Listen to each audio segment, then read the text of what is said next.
motions. One is the improper expert testimony of Middleman, who's related to the IGG.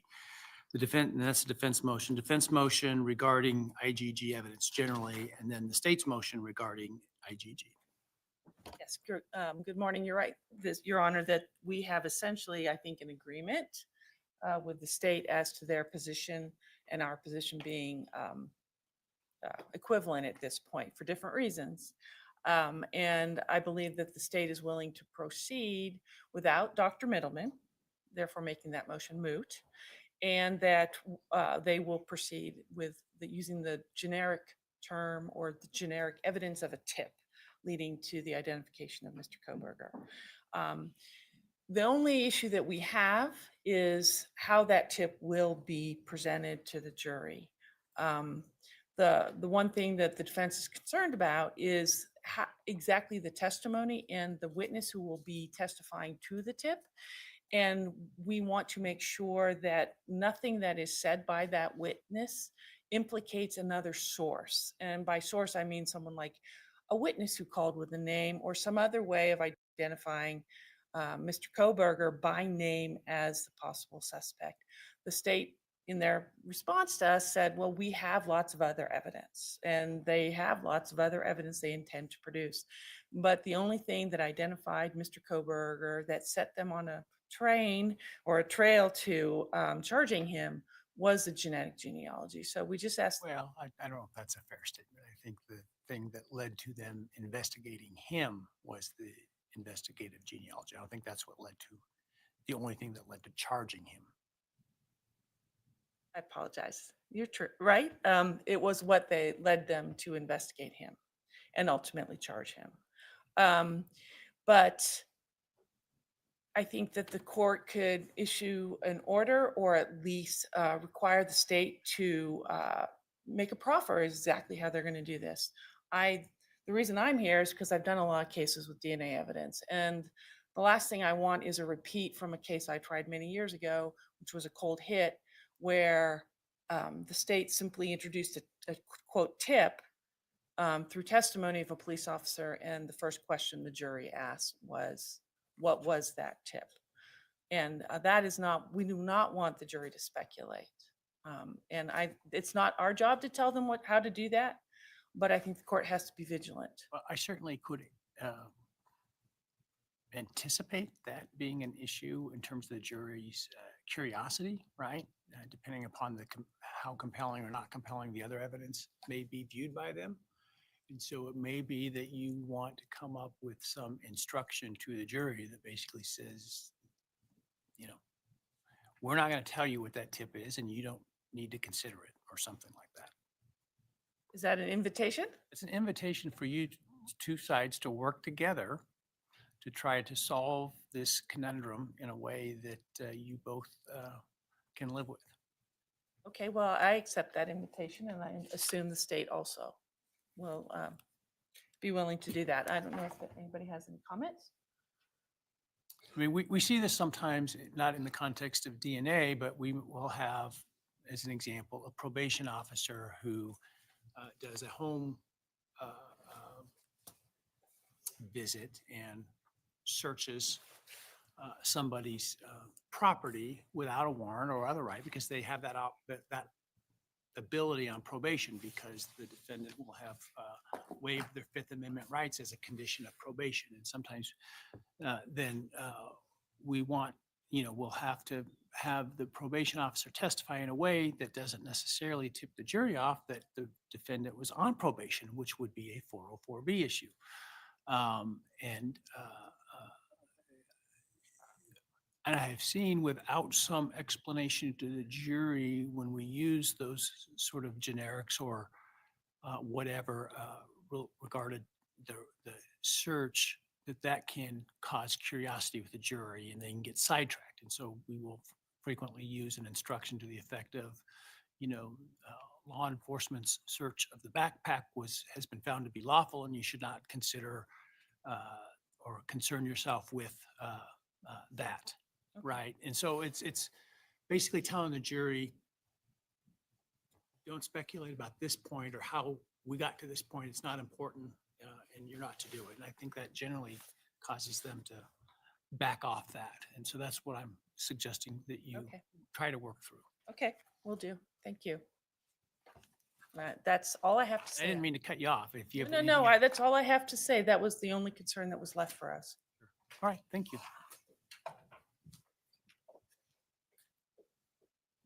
Judge, I think that fairly states where we are. I was curious what the defense meant in their reply where they said that the testimony about the tip should not falsely suggest other evidence, and I still have no idea what that means. But we are happy to engage in discussion about a jury instruction like the court outlined.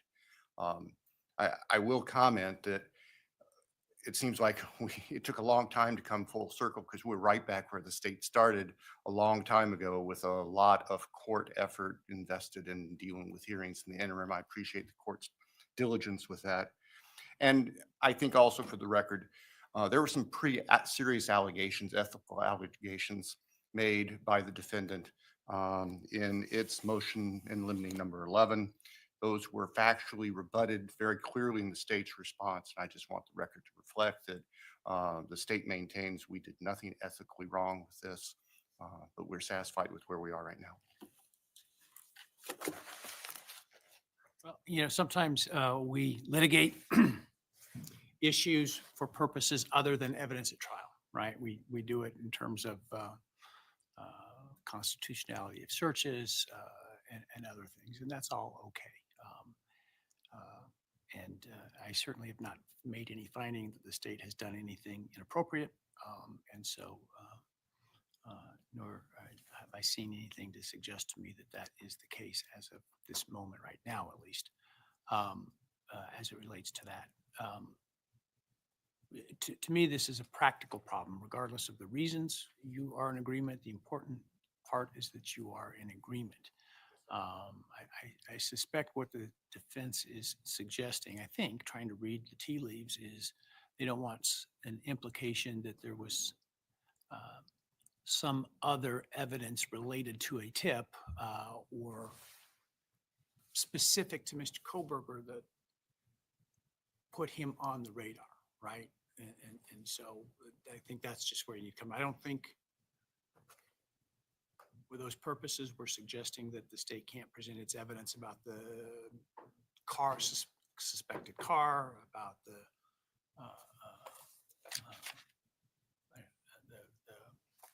defendant's whereabouts on the night, et cetera. Those are things that were discovered and put together after the fact, right? I think it is important to develop a narrative that doesn't suggest, for example, there's some fact witness who may have heard a confession from the defendant or have witnessed the defendant that led to the tip, right? And so I think it's important how that's presented, and hopefully you can work that out. And if you can't, we'll revisit how to address it. Yes, Your Honor, I appreciate that. And the state's intent, we've already spoken with the investigators to develop this, is to have probably Detective Payne, who is one of the leaders and the lead investigators, to simply testify that they've received a number of tips, that around December 19th, they received a tip. Following that tip, they took these steps. That's what we're contemplating at this point. Thank you, sir. And so we have a pretrial in next month. And so hopefully you can come to an agreement on how this is going to be handled specifically by that time. Yes, sir. Thank you. Anything to respond to, Sparlow? No, nothing on that. All right, thank you.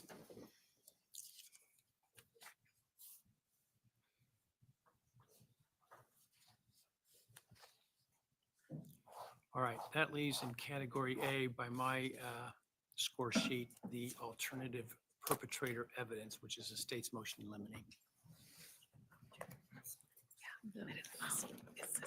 It's the state's motion. Do you want to sit here? Oh, I didn't see that one. I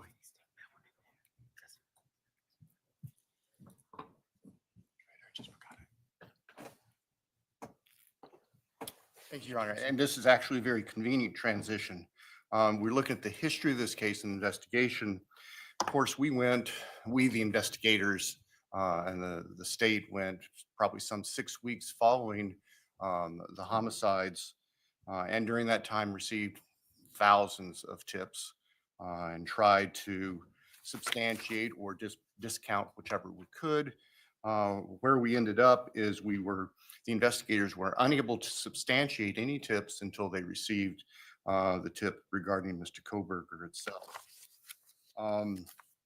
The state's concern in bringing this particular motion is that the defendant is going to try to offer alternative perpetrator evidence based on what we would call mere inferences that another person could have committed the crime, and the case law in Idaho says they clearly can't do So that. for purposes of your motion, are you talking about the defense's allegations of specific individuals?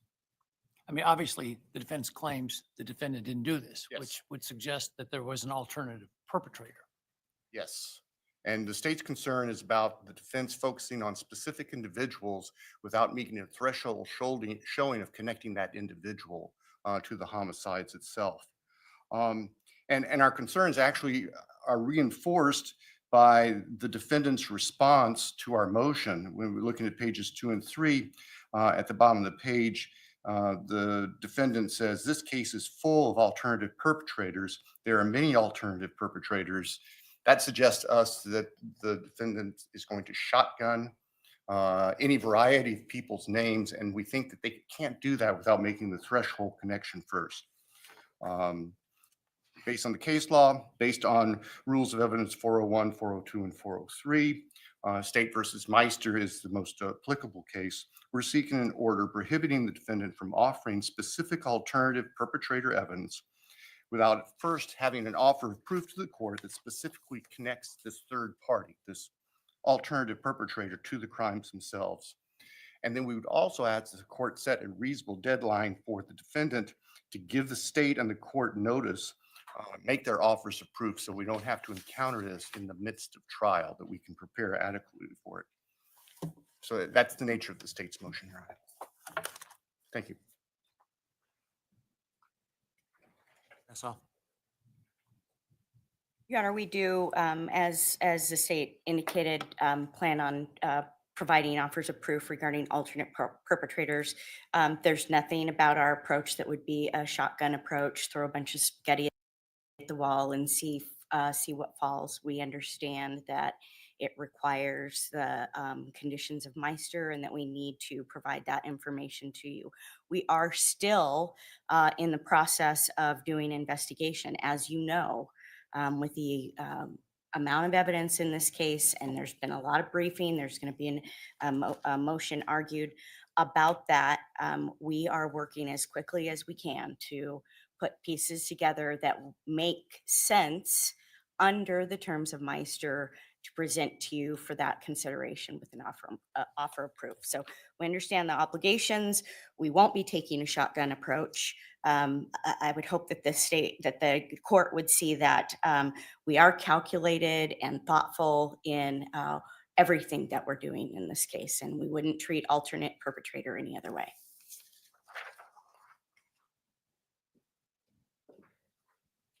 I don't believe the state has anything further on that point. All right. I think the parties are both correct in that State v. Meister is controlling here, where the court has spelled out that if the defense intends to present specific alternate perpetrator evidence, they have to make a factual showing that would, in fact, connect such a person rather than just throwing names out or arguments or theories out without evidence to support that. I don't want to do that at trial. I think that's not enough time for the state then to investigate that. And I don't think it's enough time for the court to respond to that. And I think we'll waste a lot of time where we are not having trial as a result. And so what I would like to do is to look at a date shortly around the time of the pretrial to hear those proffers. And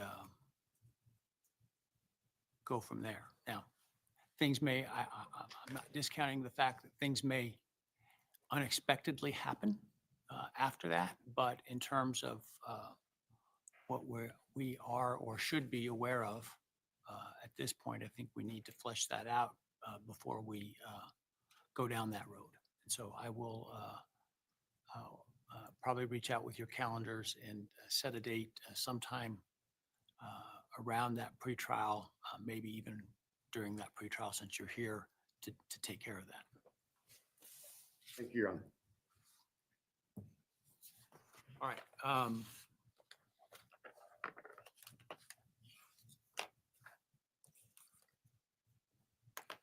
And I want to be clear, I don't view Meister as controlling. For example, I know this defense has suggested that they believe the evidence suggests that there was more than one perpetrator. From presenting that sort of generic, unknown, unsub, to use the part of the craft involved. This relates more to allegations of somebody more specific, identifiable.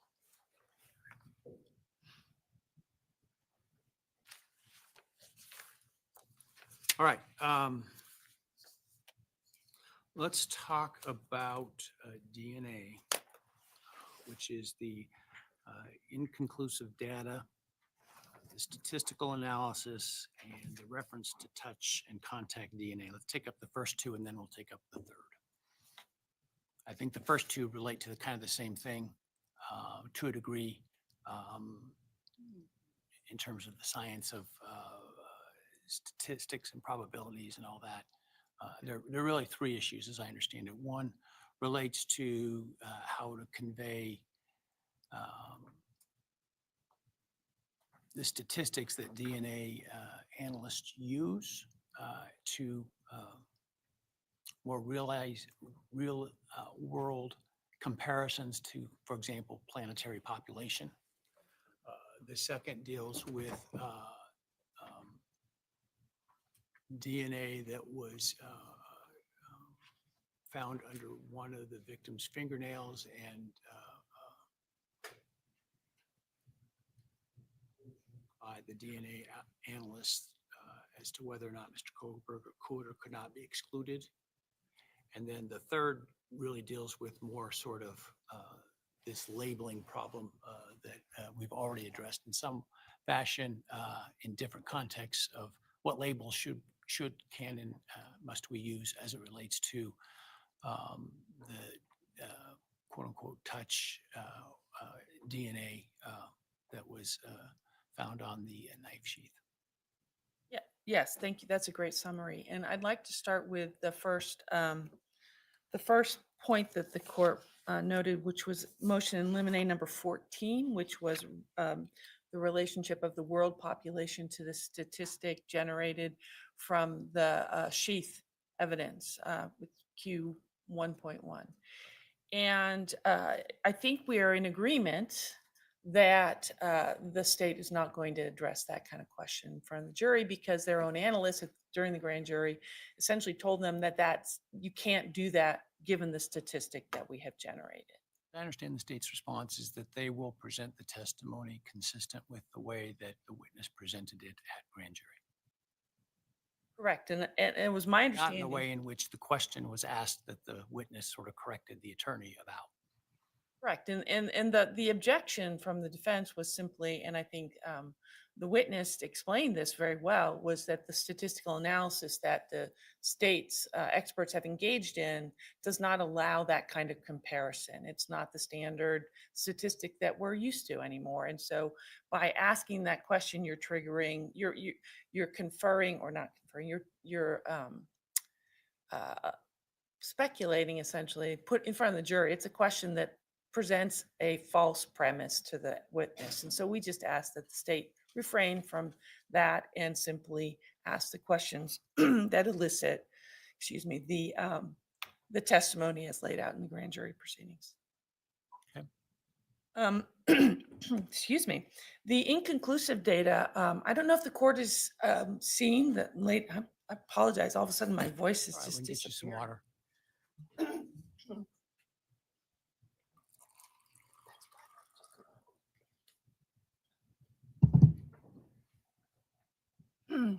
I don't know if if the court has seen the latest filing from the state.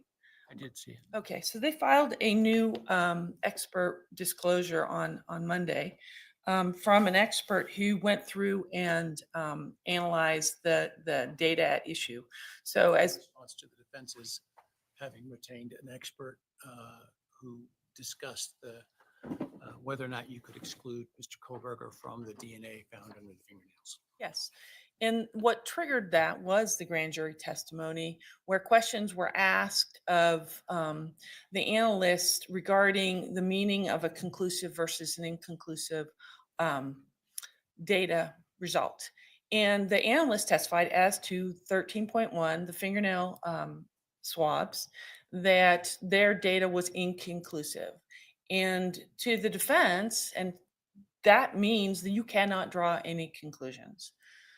So the defense retained cybergenetics, which uses a different statistical tool than the lab here, and generated a statistic which is strongly exclusionary of Mr. Kohberger from that particular sample.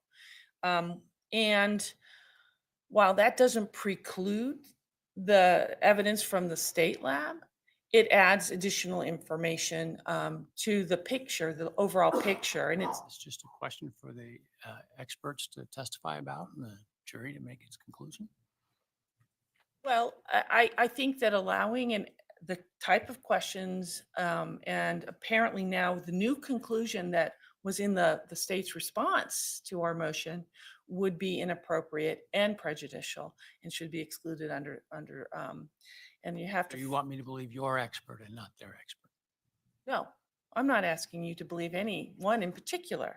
However, what I am saying is that the amount of time and energy it will take to explain what inconclusive means is essentially far greater than should be the job of the defense to do.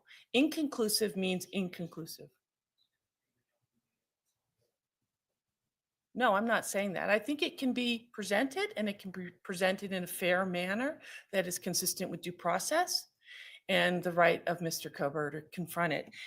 The new disclosure from the state is an expert who went through in great detail. We have a 27-page report from him where he not only reanalyzed the data visually, but he also used another statistical tool.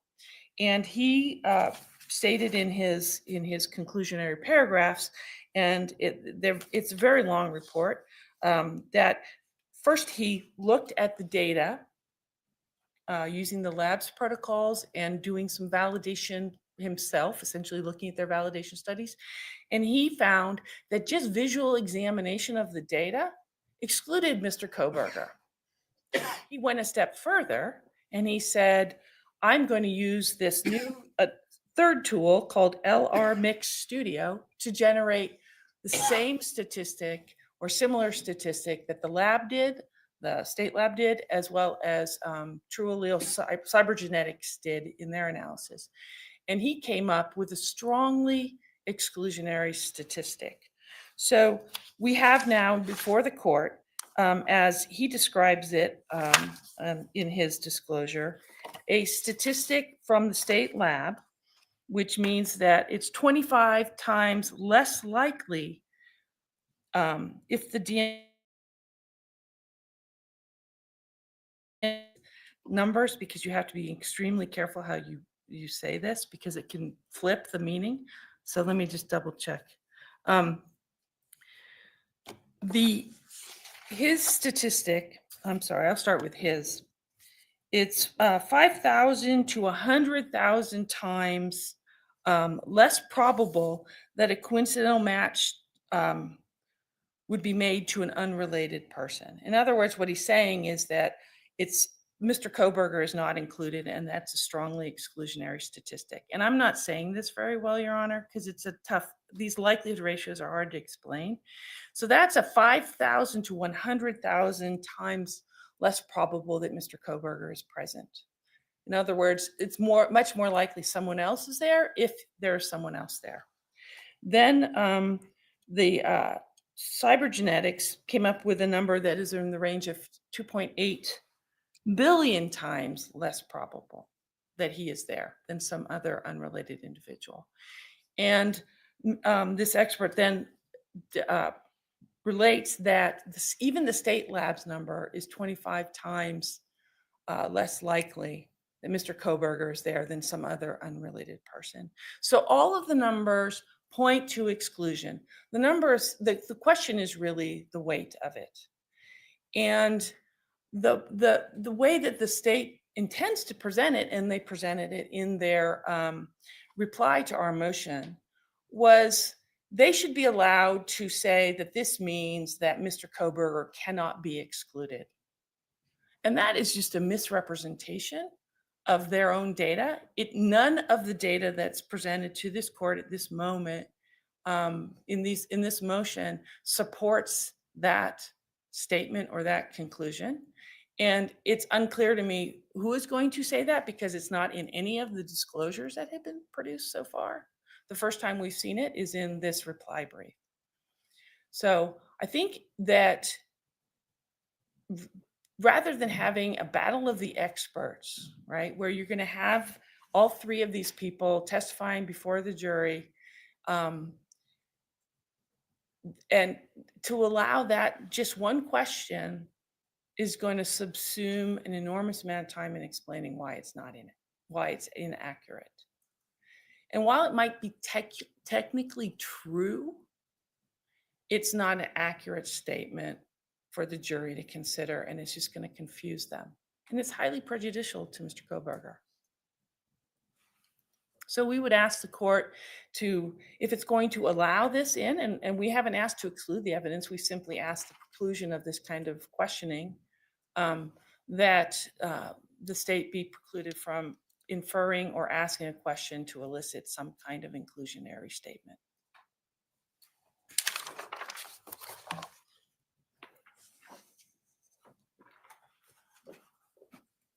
I hate these numbers. Your Honor.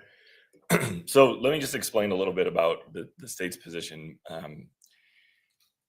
The state has no intention of suggesting to the jury that, oh, maybe this is Mr. Kohberger's DNA. We just don't know. That is not what the state is trying to accomplish. What happened is the Idaho State Police Lab tested this DNA and they came up with their likelihood ratio. And that number fell within a buffer zone. And under their policy, that buffer zone, generally speaking, with a likelihood ratio, anything less than 1 suggests exclusion, greater than 1 suggests inclusion. But they had done their own internal validation studies and had found that they were getting some false positives and negatives when you're close to that 1. And the range that they came up with was 0.01 up to 100. And so their policy is, if it falls within that range, 0.01 to 100, we report it as inconclusive, not just meaning you can't, uninformative. You cannot draw one way or the other, whether it's exclusion or inclusion. And so that's what we had from the Idaho State Police when we went to the grand jury. We thought that it was important. What we were trying to portray to the grand jury was that there was the only DNA that connected Mr. Kohberger to the crime scene was on the knife sheath. But the analyst wasn't willing to just make that general statement because there was this issue, this I inconclusive. understand it's not the state's position that DNA is or likely could be Mr. Kohberger's under the fingernails, that it's unknown people from however the victim lived her life in the hours, days before this event, and whoever was the perpetrator may have been clothed in a way that fingernails didn't contact skin. I assume that's the state's position. That is exactly correct, Your Honor. The state's theory here is that one would not expect the perpetrator's DNA to be under her fingernails, given the eyewitness account of what the perpetrator was wearing, the complete lack of any defensive wounds on this particular victim, the toxicology report. all of that suggests you wouldn't anticipate this to be the perpetrator. And so we have no, So does that mean the state's not going to present this evidence in a way that would suggest or argue that it could be Mr. Kohberger's DNA? absolutely not, Your Honor, no. And that was part of that rather lengthy, I admit, report that was submitted on Monday, was to demonstrate, yeah, when you know, the other issue to keep in mind is the Idaho State Lab uses a different program than the True Allele program that was used by the defense experts. So the Idaho State Lab pointed us to someone else they were aware of that used the True Allele program and said, why don't you speak with him? We spoke with him, and he came back with the same result: exclusion.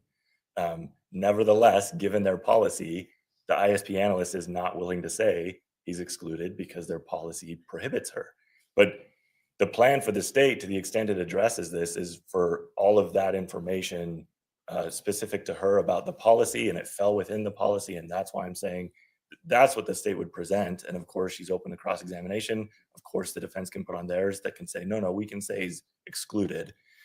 The state has no plan or intention to in any way ask questions, imply, or certainly argue that this DNA belonged to the defendant. That, again, we will actually be arguing much different than that, that you would not anticipate the perpetrator's DNA to be under the fingernails. And so that's where that is coming from with the inconclusive data. On the issue of the statistical analysis, that we agree. I mean, we're not going to ask that question. The only kind of remaining issue we have is I think their motion specifically asked for an order excluding that question or other questions like it. I'm not a big fan of that language because it's just kind of vague and we're not entirely sure what that means, but we'll stay completely away from the population of the world or a country or a city or anything about population. That's all. Thank you.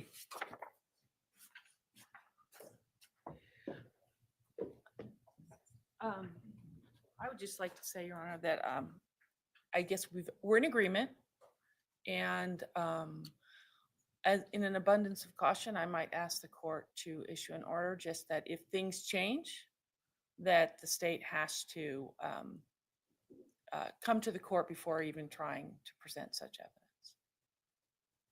Thank you.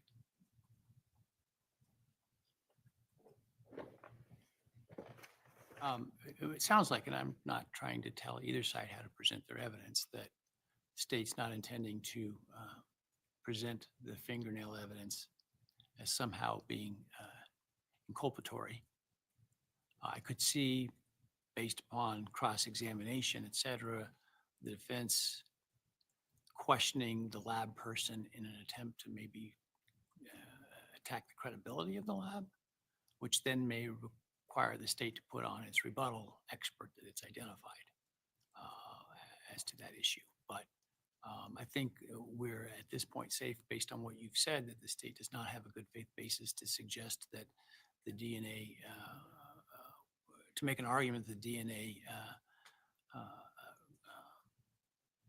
could be Mr. Kohberger's, that they not do that without first talking to me outside the presence of the jury based upon what the state of the facts on the ground may be at the time. As to how you question with respect to statistical analysis, I guess as guidance, it seems to me the answer that was given to a question that the analyst kind of rejected is probably the way the state ought to approach it, but I'm not going to tell them exactly how they have to ask the question. What I will say is I will make sure I'm aware of the way that it was asked in a way that was concerning, and certainly if a question is asked in a way that is concerning, the defense can object, and I can respond accordingly. All right.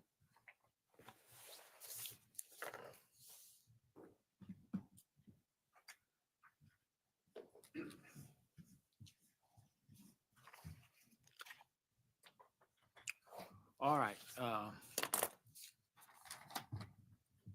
Next motion to eliminate is defense 12 regarding the make and model of the suspect vehicle. Oh, I'm sorry. Did I miss one? Oh, you're right. Within the group I identified before was the touch DNA. I apologize. Still in DNA. Yeah. Your Honor, this is basically a two-part motion. One is to exclude the use of the term touch or terms touch and contact, and the other is to specifically exclude an opinion of Rylene Nolan regarding the sheath DNA and her conclusions as to the how, what I call the how and the sort of when of when the DNA that was determined to be on that sheath, item 1.1. And I'll start with the touch and contact language. Admittedly, that is language that has been used for a number of years in the Your own expert used it. Yes, she did. And we would be fine with the court precluding her from using that term. I think what is happened in the world of DNA, having been doing these cases for unfortunately 30 years, is that there's been an evolution. And we laid that out pretty well, I think, in our papers, an evolution of DNA testing, where people started realizing the sensitivity of this methodology allows you to pick up DNA from objects that have no visible stains, like no blood, no saliva, no semen. And that led to the use of the term touch or contact, because the implication and the theory behind it was that people who touch things leave things behind, leave DNA behind. We've now moved into a world where we know that not only can people touch something and leave their DNA behind, but for instance, Mr. Nye was just standing up here. He was touching the podium. I've now placed my hands on the podium. His DNA is probably on my hands. And when I sit down and pick up my phone later, I could transfer his DNA to my phone. Sure. But Nobody's gonna- it'd probably also include your DNA too. Right? Of course, but not always. And the problem with the use of those terms is that it essentially allows a conclusion to be presented through a description. And there are many, many, many ways to describe touch or contact DNA. And Ms. Nolan illustrated that in the second disclosure that was produced. And I have copies if the court does not have them. If you would like to review those, I can have them marked. And she goes through her entire discussion of transfer, which is the question here, transfer. How does DNA transfer? And how did it transfer in this case? And she does not use the word touch in describing that process. It's not essential to the description of the process. It's not essential to the explanation of how DNA moves in the environment, because many of the things she's talking about with transfer happen with any biological fluid, not just skin cells. It happens with blood, saliva, etc. So it's essentially allowing the state to prove something, a very important fact in this case, simply by asserting that the term touch DNA is usable or acceptable in the forensic community. We presented at least 3 sources that say, and these are reputable people who are publishing in reputable journals, saying that this type of language is misleading, and it can lead to a misunderstanding of the evidence itself, because touch DNA does not mean now that someone touched something. It simply means that in some mechanism, DNA from a person has gotten to an object, whether that's through direct or indirect contact. I assume your expert's going to tell the jury all that. I'm sorry? I assume your expert's going to tell the jury all that. Yes, and Miss Nolan will be telling the jury that as well as she testifies. So what are we worried about? What we're worried about is that it's confusing to the lay person to hear an expert use a term that is essentially a description of activity. I'm not very good at grammar, but I believe that's an adverb. And it is not one that is useful for a jury, and it will be misleading, because ultimately the experts will be discussing a much broader source of what we might call contact or touch DNA, which is anything that comes from a human being, including saliva or blood.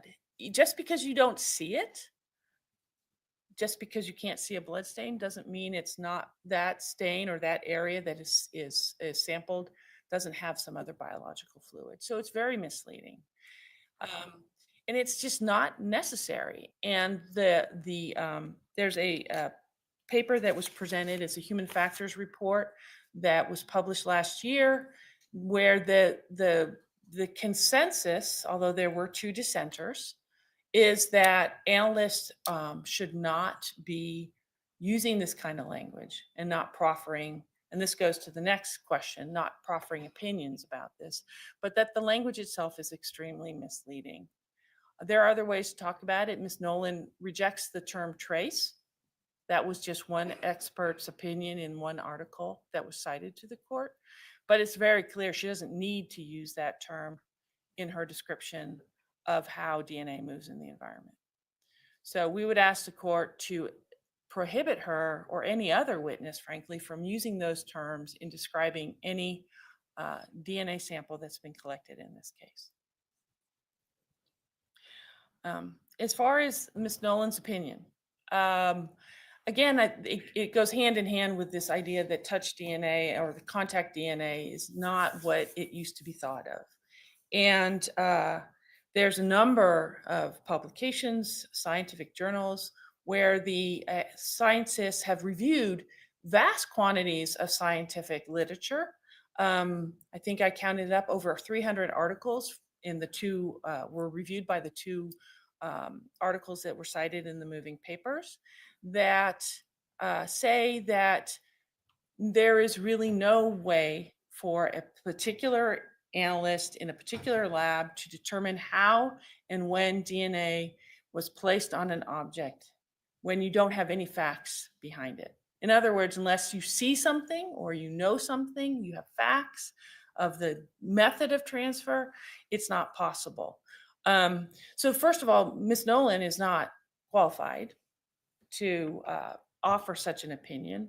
It's very clear from the growing consensus in the community that transfer in and of itself, how things get places, is a separate expertise, which requires separate training.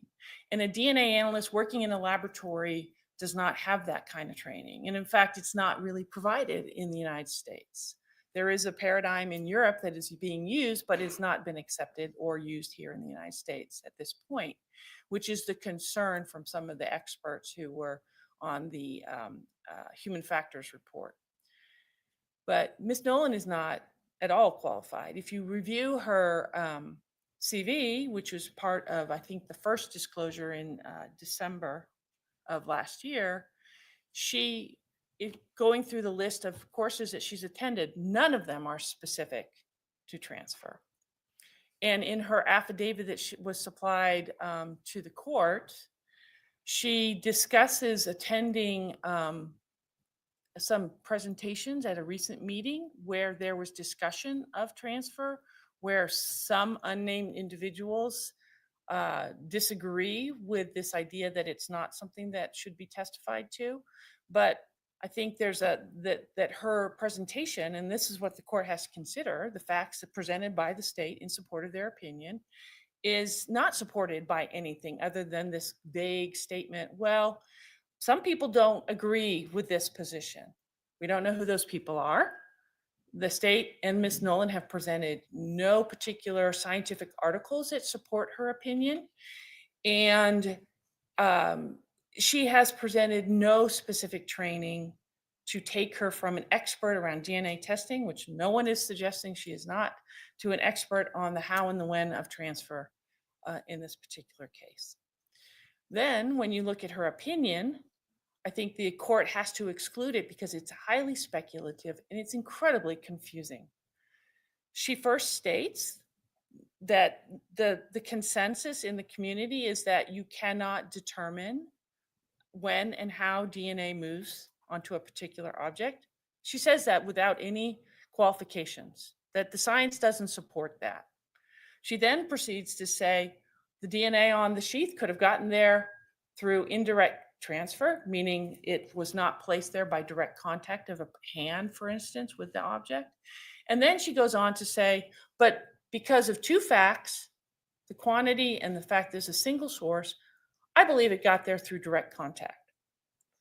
She offers this court absolutely no information to support that. She doesn't. Those two things. I'm sorry? Other than those two things. Well, Yes, those are two facts, but those facts and the meaning of the facts are relevant. We cited a number of cases that talk about expert witnesses and speculative opinions. And our position is that this opinion is so speculative and so confusing that it shouldn't be presented to the jury, in great part because Miss Nolan does not present this court with anything to support her conclusion. She's basically saying the science says I can't do this, but I think I can. If that we were in a different place where we had some articles to support her conclusion, if there were articles to support the fact that the amount of DNA or the fact that it's a single source sample is probative of that, that the scientific principles and methods of DNA testing support that, then we'd be in a different place. But that's not where we are. We're here with a naked opinion with no foundational facts to support it, other than Miss Nolan's training and experience. And while training and experience is a relevant consideration for this court, we don't even know what training and what experience she's relying on. We don't have any indication that the lab has done any studies internally about this question. We don't know what literature she's been reading. And frankly, even though she attended this meeting that was held in February, where the proceedings are online and available, she didn't bother to let the court know who spoke and what they said. So I think the reason is because she doesn't have any support for this. And it's going to be incredibly time consuming, not only to cross-examine her, but to present evidence to rebut her opinion. And given the speculative nature and the sort of both sides of it nature, I think the court has to exclude it.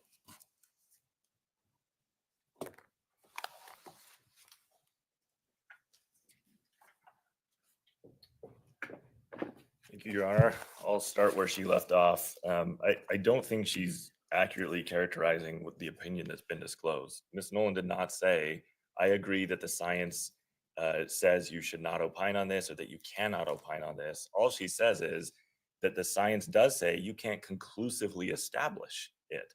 But there are factors, she lays out a lot of those factors that you can look at to decide, to indicate how it ended up there. And she's very forthright. She says, look, it's possible that this was secondary transfer, but based on the fact that it's single source and the amount that was transferred, in my opinion, it was primary. I think under the Idaho Supreme Court's test for expert testimony, that passes. She's acknowledging the limitations and she's giving her opinion, which is going to assist the jury in reaching their conclusion, because the jury's not familiar with any of these factors that she's laying out for them. So, and then as to this idea that she's not qualified, so Ms. Nolan, as disclosed, has been at the ISP lab for 2 decades. She's a forensic scientist. She specializes in biology and DNA. For the last 10 years, she's been the lab manager and overseeing all of the biology and DNA. That includes instructing, as indicated in her CV, law enforcement and others on the collection of DNA. What we're discussing is a critical component of all of that, which is how does DNA get from one place to another? She has plenty of experience to talk about that while admitting that she can't conclusively say one way or the other. But as laid out in the brief, that's never been the test for expert testimony, that you have to be able to say to a scientific certainty that this is in fact the case. Now, on the issue of the touch DNA and just the label itself, I don't know that I've ever litigated a case where a party has come in and moved to exclude a phrase used by their own expert in their report. And she didn't just use it, she used it specifically in reference to the DNA on the knife sheath, the exact same way that our expert would use it. And now you have an attorney before the court. She used to be an expert in this case, but now she's an attorney saying, well, you shouldn't do that. You shouldn't, even though both the experts in this case use that phrase, the court should step in and say, you're not allowed to use this phrase that's commonly used in your field because it might mislead the jury. Whatever risk there is of misleading by the phrase touch DNA is easily dealt with on cross-examination. There's a definition that Ms. Nolan provides for that. I assume, though it's not given, that the defense's expert has a definition for that. and they can explain what they mean by that. I don't think it's outside the bounds or intellectual capacity of a juror to understand that sometimes in particular professional fields, there are phrases used that may not mean exactly what they sound like. I think I think we can expect jurors to understand that and to understand the fuller meaning that's given to it. Part of the problem with the defense's motion at this stage is by asking this court to limit not only our expert, but their own expert, they're admitting that there's something there to be cross-examined. And so if this court orders there can be no statement or no mention of touch DNA, then I think that cuts off a very legitimate line of cross-examination from the state. So I'm not particularly fond in general of proscribing phrases and words that can be used by parties and witnesses in cases. I think it just creates the potential that you're going to have problems because people slip. And particularly when you're using phrases and words that are commonly used within the field, right? We see that all the time with the use of the term victim, right, in cases. And the Supreme Court has recently weighed in on that issue. There's actually an ICHE instruction that deals with the use of the term victim because it's just, it's hard to police phraseology. On the other hand, if what we're talking about is an agreement that, this term may be implying something that we all agreed isn't necessarily true in all cases. I mean, we could call it blueberry DNA for all that matters, right? And your experts are going to explain what it means otherwise. What's the concern here if we say, let's try not to call it this? Other than accidental violation and now somebody's asking for a mistrial, right? I mean, that's one of my concerns.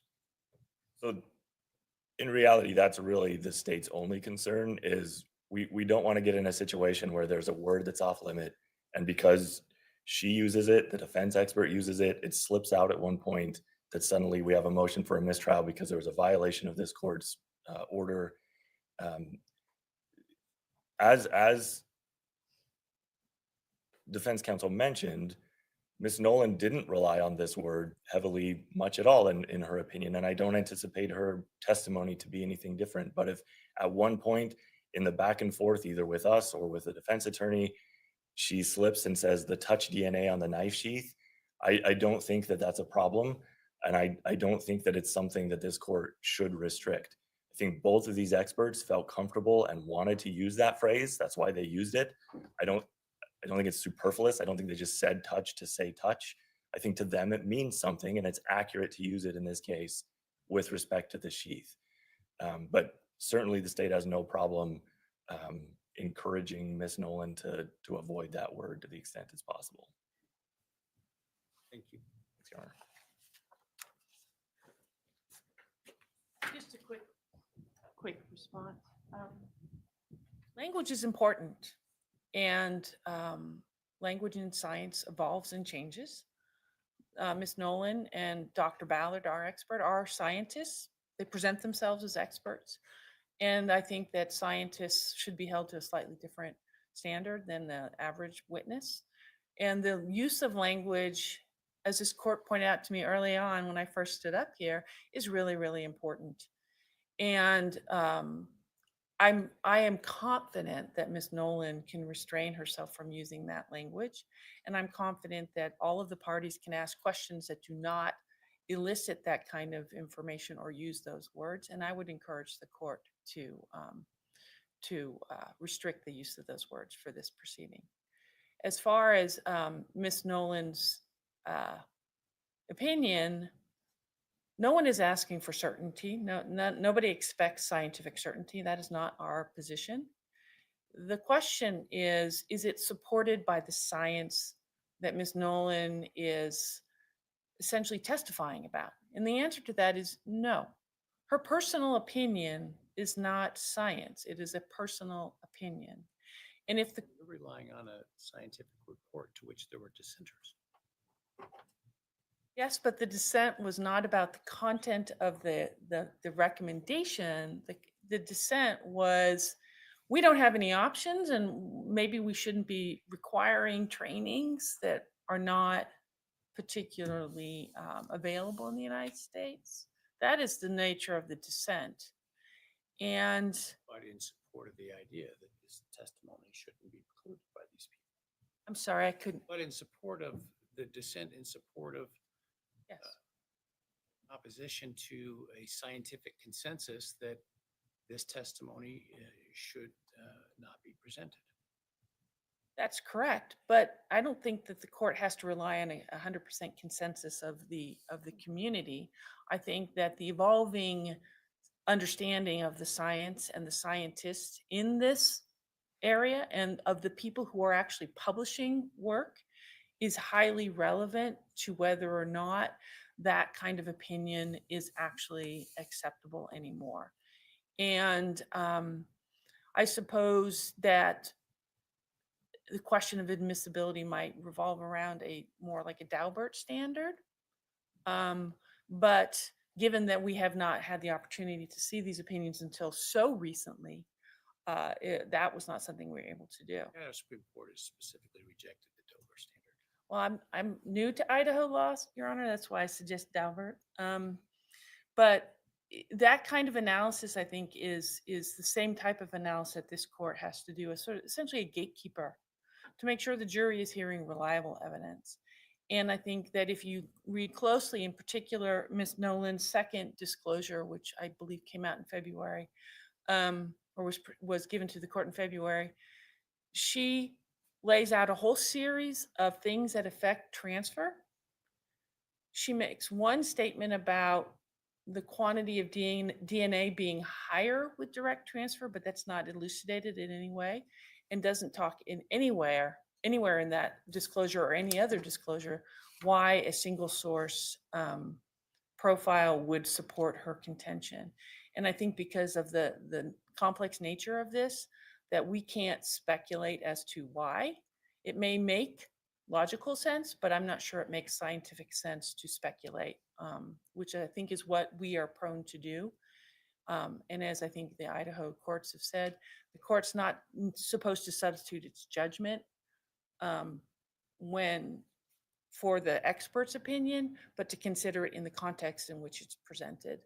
And here, there is nothing to support her opinion, absent her assertion of training and experience. I'll stop with that.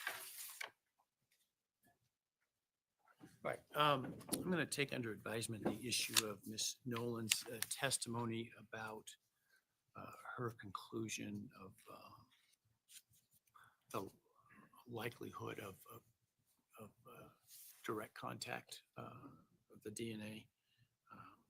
As to the use of the term touch DNA, I'm not going to preclude it. As I indicated, I think it's a discretionary matter. Science in that area uses the term to have a particular meaning. That meaning can be explained to the jury through the experts. In addition, much as the term victim, there's an instruction for. I'm not opposed to giving an instruction to the jury should that term come out.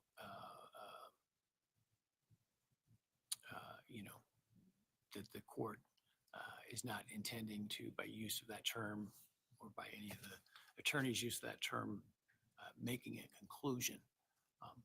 On the other hand, I do encourage the parties to not use the term as much as they can. I think we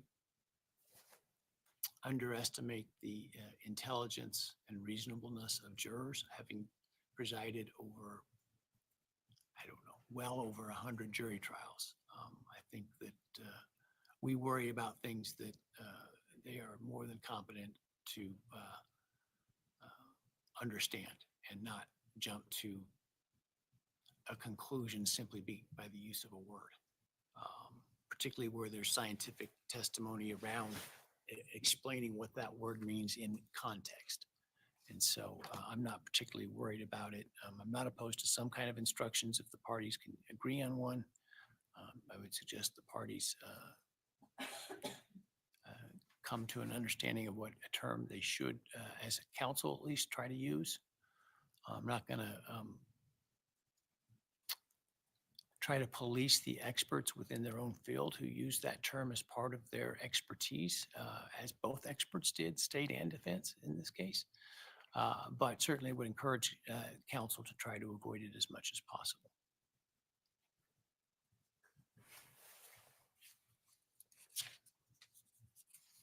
All right, now I think we're on the make and model of the suspect vehicle. Do you want your seat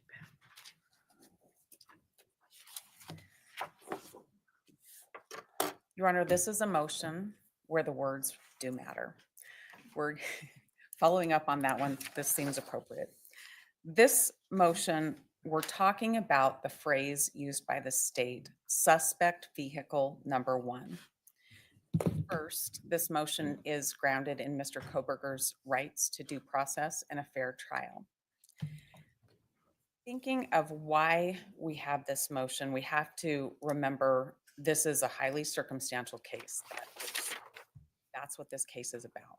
And one of the pieces of circumstantial evidence that the state will use is a video from a house on King Road, 1112 King Road. And that video depicts a vehicle. There are several views of that video with vehicles in it. The state will also use other videos that depict vehicles or a vehicle in surrounding areas. As they said in their response briefing, they do not have one continuous video loop. So the state's piecing together several videos and calling them all suspect vehicle number 1. That invades the province of the jury to make that determination. The state has Special Agent Immel, who will testify and identify a make and model of a vehicle from one of the many clips of videos that the state will use. That make and model cannot be identified from other than one view of that.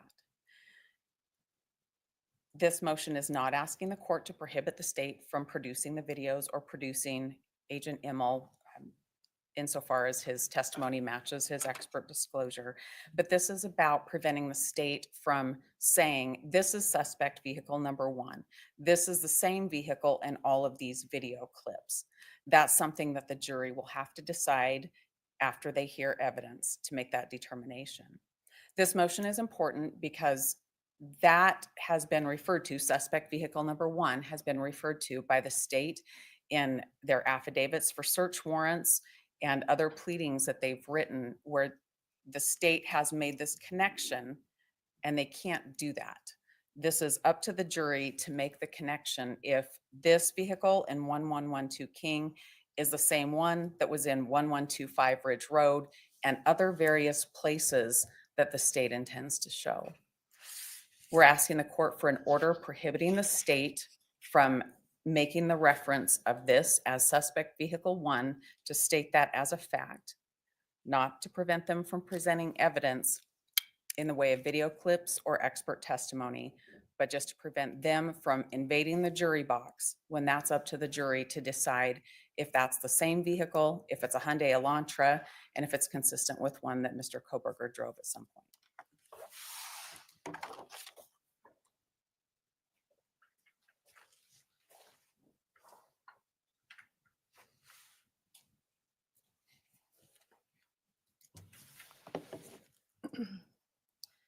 Your Honor, it is our expert opinion, who is a vehicle identification specialist, Anthony Imel.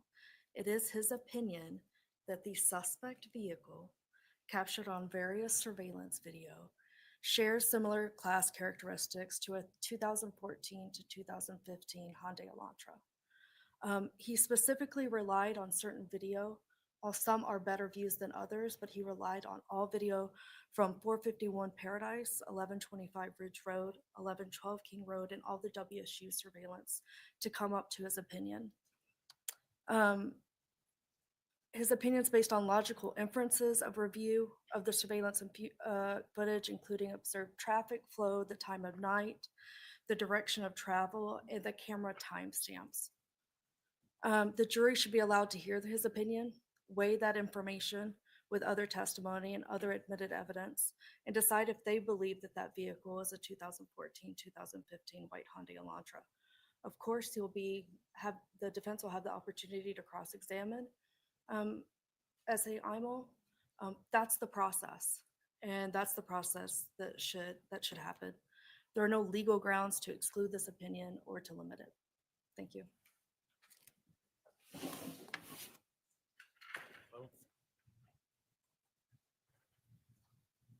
Our request is not at this stage to limit Agent Immel's opinion that's consistent with the timely disclosed report. It's our request to have an order from the court preventing the state from referring to the vehicle as one vehicle in all of these clips. Agent Immel can talk about the clips, we can view the clips with the jury, and he'll be subject to cross-examination.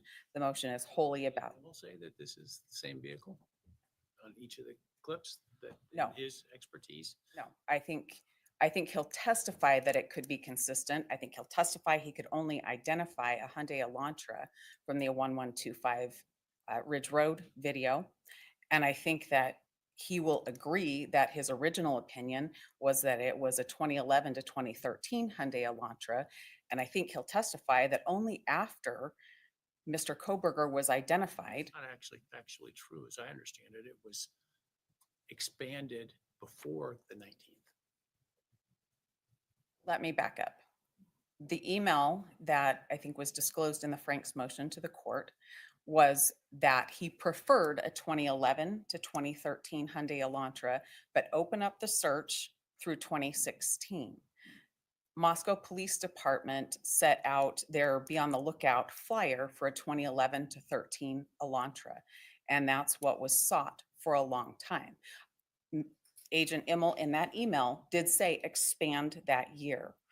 The change that there's a vehicle, a Hyundai Elantra, that's a 2014 to 2016 came later, and that came after Mr. Kohberger was identified on December 19th, and in looking at WSU footage of a different vehicle. That's putting a vehicle together much later after Mr. Kohberger's been identified, not back in November of 2022 when they're trying to identify a vehicle. I don't think that's consistent with the facts, but okay. I think the facts are in the email. It was originally, let's look at this date range. And then he said, well, I'm more comfortable with an expanded, or we need to expand the range through 2015. And that was well before Mr. Kohberger was identified. Now, what BOLA went out, I don't know. I think it may have gone out in two different forms at one point, but the opinion that it could be was before that time, at least as evidenced in the emails. I agree that in that email, he said expand the search to 2016, but he was more comfortable with a certain year. Okay, so I'm trying to explain to the court where I'm coming to my request to the court. I was asked what Agent Immel would say, and I'm repeating it to the very best of my ability. The motion is not about Agent Immel's testimony. I will be able to cross-examine him. He can talk about the videos. He can talk about moments in time where he made certain identifications and why he said what he said in emails. I can talk to him about when the focus for 2014 to 16 changed. What I'm talking about in this motion, what I'm asking the court to exclude is the prosecutor from standing up and telling the jury that this is the same vehicle all the way through these videos. that would violate what I said earlier about argument before closing. They may say in opening, the testimony of the FBI specialist you will hear is that this is the vehicle that is seen on the various surveillance cameras. That's different. I agree. The phrasing the prosecutor has used for a long time in this case is to call the vehicle suspect vehicle 1. And so that's the purpose of the motion. This is my opportunity to ask the court for an order, and that's what I'm doing. Thank you.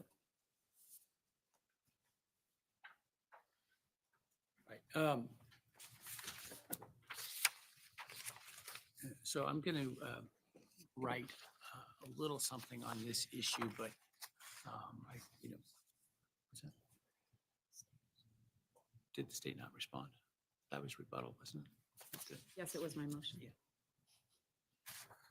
Um, Sidetrack there.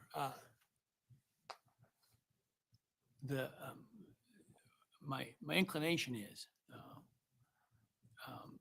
certainly the state should not be making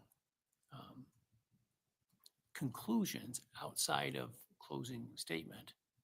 I don't think calling the vehicle suspect vehicle one is making a specific conclusion. It's again using a term that is used within the investigation, but specifically making an argument that the various vehicles or the various images of vehicles on the various surveillance cameras is the same vehicle. Making that conclusion is an argument, and so that wouldn't be appropriate. I think in opening, for example, you can say that the testimony will be right. As to the agent's ability to make that conclusion, I don't believe that that is an ultimate opinion of that is taking the ultimate conclusion from the jury. I think that's right within the province of expertise, and I don't believe, based on the evidence, that it is speculative, such that the agent shouldn't be allowed to offer that testimony. But I will write up further my analysis on that. All right. With that, let's take a lunch break, about 45, 50 minutes, and then we will come back. We'll shortly before 1, but no later than 1. All rise.